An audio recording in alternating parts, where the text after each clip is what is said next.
সভা হতো, সেমিনার হতো, সিম্পোজিয়াম হতো, মিছিল হতো। 1933 পর্যন্ত এভাবে চলেছে।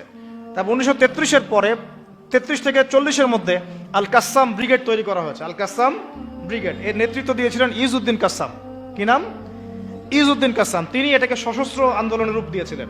তখন ওদের সাথে আমাদের সশস্ত্র জিহাদগুলো শুরু হয়েছে আবার নতুন করে। এটা অক্টোবর মাসে শুরু হয় নাই, 1914 সাল থেকে শুরু হয়েছে, যখন তারা এই জায়গা দখল করেছে। আমাকে বলেন তো ফিকহের ফতোয়া কি হবে যখন তারা এই জায়গাটা দখল করবে? ওই দিন থেকেই কি জিহাদ ফরজ হয়ে যায়নি ওখানে? হয় নাই? এবং ওই যে সুদীর্ঘ 100 বছরে যে মুসলমানরা করে আসছে, তাহলে এটা কি নতুন করে তারা লঞ্চ করলো না? 100 বছর থেকেই হচ্ছে। ইতিহাস না জানলে মানুষ মনে করবে যে অক্টোবর থেকে শুরু হলো, মনে হয় ন। ইজউদ্দিন কাসাম এটা 1935 থেকে 40-এর মধ্যে ফর্ম করা হয়েছে।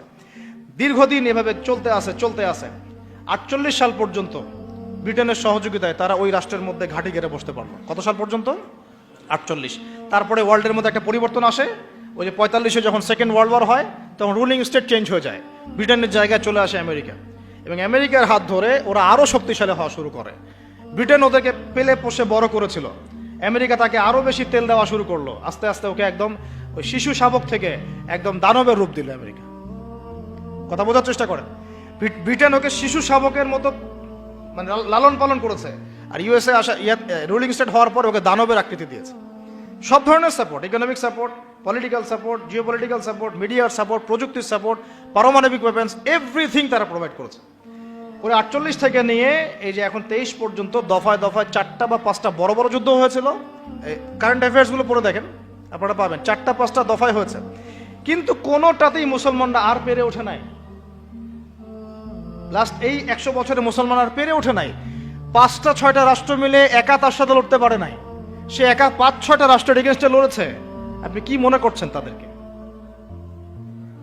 তারা ওই আগের ওই দুর্বল অবস্থায় নাই, তারা সবকিছু নিয়ন্ত্রণ নিয়ে নিয়েছে ওই জায়গা থেকে, এই দুটো রাষ্ট্রের হাত ধরে ধরে। প্রত্যেকটা ডিপার্টমেন্ট ওয়াইজ আমি মেনশন করলাম কোন কোন ডিপার্টমেন্টে। তারপরে আস্তে আস্তে যখন ইন্তেফাদা শুরু হলো 80-র দশকের দিক থেকে, 83, 87, 94, এই করতে করতে 1993-তে অসলো শান্তি চুক্তি হয়েছিল। আপনারা পড়ে দেখেন। দ্বিজাতি, এর আগে আবার দ্বিজাতি নীতি হয়েছে, ইত্যাদি ইত্যাদি। দ্বিজাতি নীতি মুসলমানরা কখনো মানে নাই। কেন আমরা দুটো রাষ্ট্রনীতি মানবো? ওটা আমাদের জায়গায় আমাদের এক রাষ্ট্রনীতি থাকবে। তোমরা এখানে বাইরে থেকে উড়ে এসে জুড়ে বসছো, এখান থেকে তোমরা চলে যাবা। তোমরা উড়ে এসে জুড়ে বসছো, তোমরা চলে যাবা। আমরা কেন এটাকে ভাগের নীতিতে যাব? মুসলমানরা যায়নি কখনো। অসলো শান্তি চুক্তির পরে যখন মুসলমানদের মধ্যে নমনীয়তা আসলো, তখন সৃষ্টি হয়েছে হামাস। এটা এখন হয়নি, 1993-তে 1994-এ হয়েছে, 1994 সালের দিক থেকে। তারপরে আস্তে আস্তে আস্তে আস্তে ওরা শক্তিশালী হওয়া শুরু করলো।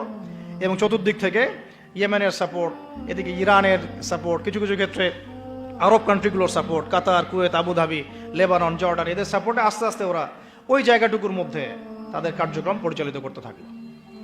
মূলত তারা মূল বিষয়টা হচ্ছে ওই জায়গাটুকু বাদ দিয়ে বাকি সব জায়গায় তারা দখল করে ফেললো।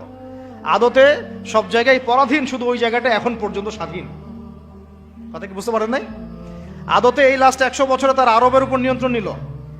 মাত্র এই 90 বছরে তারা মোটামুটি ভাবে 80 থেকে 85% জায়গা দখল করে ফেললো।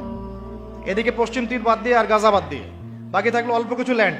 এই ল্যান্ডটুকুর মধ্যে মুসলমান ভাইরা তাদের কাছে যা আছে এটা দিয়ে প্রতিহত করা শুরু করলো। দফায় দফায় দফায় দফায় প্রত্যেক বছর রমজান মাসে হামলা হচ্ছে, মসজিদ থেকে বের করে দেয়া হচ্ছে। এখন তো দেখছেন নতুন করে হিস্ট্রিগুলো আবার মানুষের স্মৃতিতে আসছে। আমরা খুব ইতিহাস বলা জাতি, ইস্যু পাগল জাতি। একটা ইস্যু সামনে আসলে আমরা তখন চর্চা করি, তারপর আমরা ভুলে যাই আবার। ঠিক আছে, আমরা কনফারেন্স করলাম, অনেক কিছু করলাম, লেখালেখি করলাম, ফেসবুক কাঁপাই দিলাম, দেখেন আস্তে আস্তে সব ঠান্ডা হয়ে গেছে আবার। আমরা হচ্ছে এরকম একটা জাতি। এই কারণেই আমাদের স্মৃতিতে যেন এটা জীবিত থাকে, এই জন্য প্রত্যেকটা লেকচারের মধ্যে আল আকসা ইস্যু আসা উচিত।